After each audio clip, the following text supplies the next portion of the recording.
And he took a child and placed it in the middle of them, and then took the child into his arms and said, "Whoever welcomes one such child welcomes me. And whoever welcomes me welcomes not me, but the one who sent me," meaning God. Children, as you know, in the days of Jesus, or as you may not know, the email that Rita sent out earlier this week did make reference to the fact that children were not viewed in the way they are today in most of North American society, at least as very valuable and as precious and as to be protected and cared for and watched over. In those days, they were seen, as the curriculum put it, as potential adults. And in sieges and when cities were surrounded and starvation was coming their way in times of warfare, children were the first to die because children were not seen as full adults. And so they were not the ones that were protected. They were the ones most vulnerable. So I wonder what would it take for us to welcome children? What does it take for us to welcome children? Just start there. What does it take when you are having children into your home if your home does not already have children in it? And if you are an older child in a home, what does it take when your parents are inviting someone who is much younger than you and they say to you, "Your little cousin is coming over," or "my friend's child is coming and they are only 3 or 4. And so all those little toys you have, you're going to have to put those away, and you're going to have to get ready for this child who is coming into our home." And all of us who have non-child-proof houses have to make some changes in our houses when we know that there are children coming. We have to get the gates out or whatever, or figure out how to make sure that those stairs that would be such a temptation to climb up or climb down won't be temptations to climb up or climb down. Maybe we go to the trouble of there's those outlets sitting there right at eye level for that 2-year-old to stick their fingers in, or a fork in, or anything else, and we get the protective things that go over the outlets. We do this when Interfaith Hospitality Network is coming. What about all of those things that are sure to break or to go in the mouth? We get ready. We make changes in order to welcome the children into our home. But I, as I suggested to you, want to suggest that Jesus is not just talking about children here and welcoming children. He's talking about much more. And so let's dig into the text a little bit more. Let's consider this reading and its context. The context is this, that Jesus and his disciples have been involved in a shift. In the early part of his ministry, he was up in Galilee, and his celebrity grew. And people came to know him, and he had trouble going anywhere without a big crowd around him because of what he taught and because of what he was doing and because he was proclaiming that the reign of God was at hand. And then he asked them, who did they say he was? And they said, "You are the Messiah, the Christ, the chosen one of God." And there were ideas in their heads. So from then on, Jesus begins to teach them what that means. And on 3 different occasions, he teaches them that that means that the Son of Man is going to be betrayed and arrested and killed, and after 3 days rise again. And the first time he says it, it doesn't go well for the disciples, and Peter takes him aside and says, "Oh no, that's not happening to you. That's not what it means to be Messiah," thinking he knows what it means, right? So he gets corrected.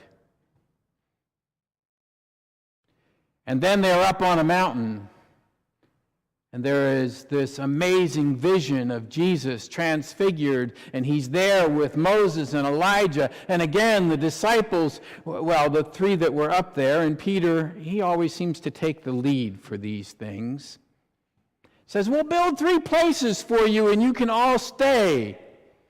And this time he gets corrected by a voice from heaven. This is my son, the beloved. Listen to him. And they come down the mountain, and when they come down the mountain, the rest of the disciples are there, and they say, there is this person here we tried to heal, but we couldn't do it.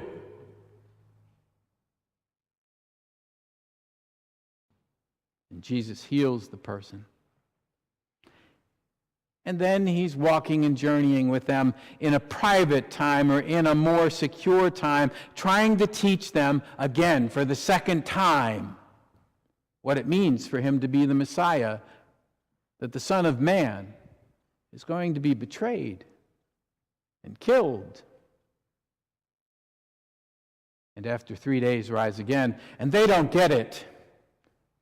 And I suspect that may be part of why they're afraid to ask. They've had such a good track record lately,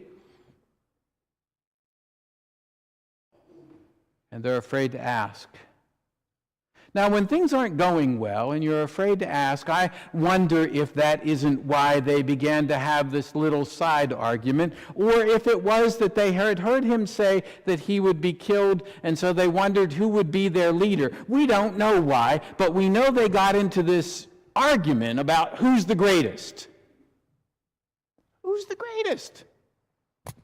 Jesus is telling them he's going to be killed, and they're arguing about who's the greatest.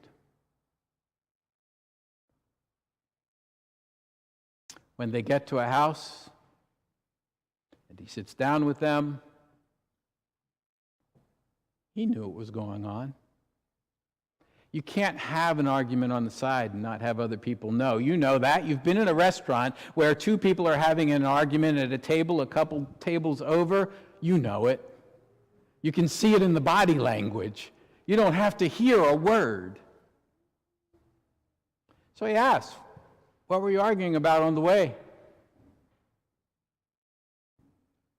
And they come clean. And he talks with them about what it means to be great. To be great is to be the servant of all. To be great is to take care of the least. And he reaches over and takes a child from the household and puts the child in the middle of them. And after their attention is focused on that child, he takes that child in his arms. Can you see that? And he says, whoever welcomes one such child welcomes me. And whoever welcomes me welcomes not me, but the one who sent me, meaning God.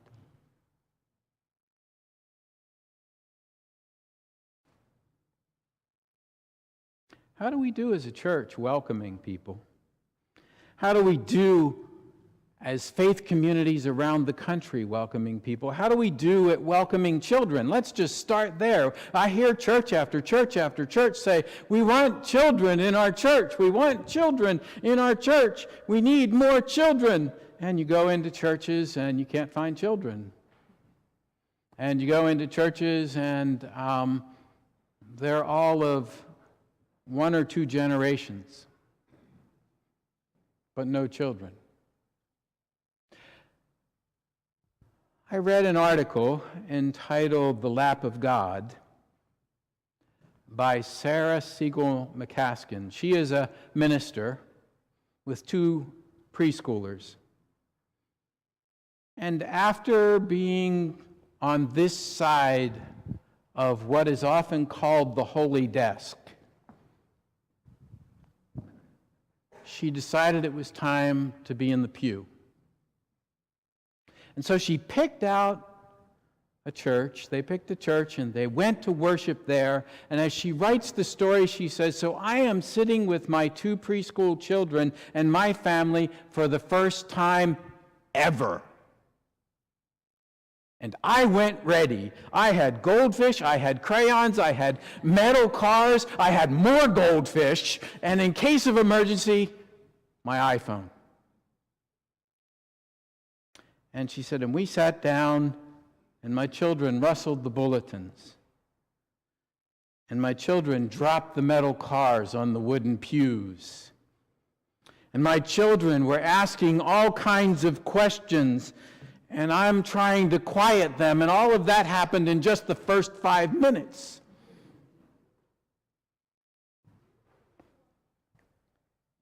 And she said, and then we stood to read the unison prayer of confession. And her son Henry, who is 3, stood on the pew beside her and put his arm around his mother's waist. And recognizing whatever, Henry decides to sing the theme song to Thomas the Tank Engine. And she was horrified, and she wasn't getting much out of the service. And it wasn't until that evening, as she was reflecting on everything that happened, that she started to realize that Henry was paying more attention than her. That Henry was not acting out, but that Henry recognized that everybody was doing something together. And what did he want to do together? Sing the theme song to Thomas the Tank Engine. To her credit, she went back to that church a couple weeks later, only this time the pastor of the church had recognized that she was a minister, so he had her up front leading with him. And the service was going along, and then it came time to pass the peace. And the pastor came to her during passing the peace and said, I've had a number of complaints about your children. Now, this is one of those churches with no other children. I'm afraid I'm going to have to ask you to leave. Now, most churches aren't that direct, right? But they say it with a look. They say it because everybody starts moving away. They say it in all kinds of ways. But we know Jesus isn't just talking about children, but children are representative of all of those who are vulnerable. One of the things I love about today, and I am afraid of too, all at the same time, is the effort of the church, the Presbyterian Church in particular, respond to the changing society in which we live. And so we've been developing new worshiping communities, and some of you have heard about those if you took took Rita's elective, and you hear about churches that meet in, one meets in a fitness center or a gym, and one meets at a skating park, and one meets in a storefront. And one of those churches is the Durham Presbyterian Church. It's pastored by Franklin Golden.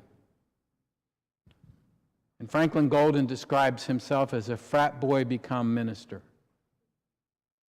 And he serves this church that meets, and the seats are in the round, and in the center is this rickety old table that they use, on which there are candles and the Lord's Supper. And worship just happens. Well, there's a lot of planning that goes into it in part, but there is also an aspect of worship where everyone participates, everyone takes leadership. Sometimes the minister preaches and sometimes somebody else preaches. The prayers of the people are the prayers of the people. And all kinds of things happen. And all during the worship service, with all of these chairs in the round, the children are crawling back and forth up to the table, and they're exploring all of those things. And he says, it's all great. He said, the only thing is, sometimes I wonder if the end of our service isn't going to end with the fire of the Spirit burning the place down because someone's knocked over a candle. And he tells the story of his congregation. And in telling the story of this congregation, he talked about the prayers of the people, and how their prayers of the people, it's a small congregation of 50 or so, when they gather, people openly share their prayer concerns. And they're very vulnerable with each other. One woman who had been away from the church for several years came to worship one Sunday, and in the prayers of the people, she put her hand up and she told she asked for prayer as she recovered from the brokenness of her divorce. And she described all of the pain of what she had been through in that divorce. And as she described it, she started to cry. And when she started to cry, one of the deacons walked over and sat down in the chair beside her and put her arm around her. And when she did that, the woman's head fell into her lap like a child who crawls into the lap of a parent who is caring for them. And while she was laying there crying, the custom in that church is someone else puts their hand up and offers to pray for that concern. And someone did. Whoever welcomes one such as this welcomes me, said Jesus, and not me, but also him who sent me. Franklin tells about a phone call he got one day, someone calling who had just gotten out of prison or been in prison, and they said, "I understand that your church has a prison ministry." And he said, "No, we're not that organized. We have a church member who's in prison. His name is Gordon. Gordon is a fantastic musician, but Gordon is suffering from a history of having addiction issues and all of the things that come with that. And he's been in and out of prison a few times. And when Gordon was arrested because of an old warrant, this is a multicultural, multiracial congregation, and Gordon is black. An older white couple who had never done anything in this like this in their life went and paid the bail and took him home. And when Gordon went to prison, they all prayed for him. And then, now, and I can't imagine this because my cell phone is safely put away somewhere right now. One Sunday morning when they were gathered, Gordon called the pastor on his cell phone, and the pastor answered the cell phone in the middle of the worship service. And they started passing the phone around. "Here, you talk to Gordon. Here, would you talk to Gordon? Here, would you talk to Gordon?" And then this dainty, older, 80-year-old woman takes the phone. And she says, "Hi, Gordon, it's Mom." She wasn't his mom, but she was his mom. Jesus says, whoever welcomes one such child welcomes not that child, but welcomes me. Whoever welcomes someone who feels excluded and left out and put out and forgotten and unnamed welcomes me and the one who sent me. I wonder what that says in our day. If that's Jesus' definition of greatness, I wonder what that says to our society. What does it mean to be great? To welcome the vulnerable, and the weak, and the excluded, and the unnamed, and the left out. To hold them in our arms, to cry with them, and pray with them, and feed them, and to know their names. Let us pray.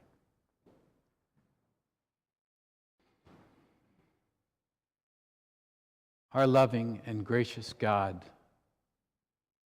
send your Spirit to each of us, that we would open our hearts and our minds and our arms to you and to all of your children. Amen.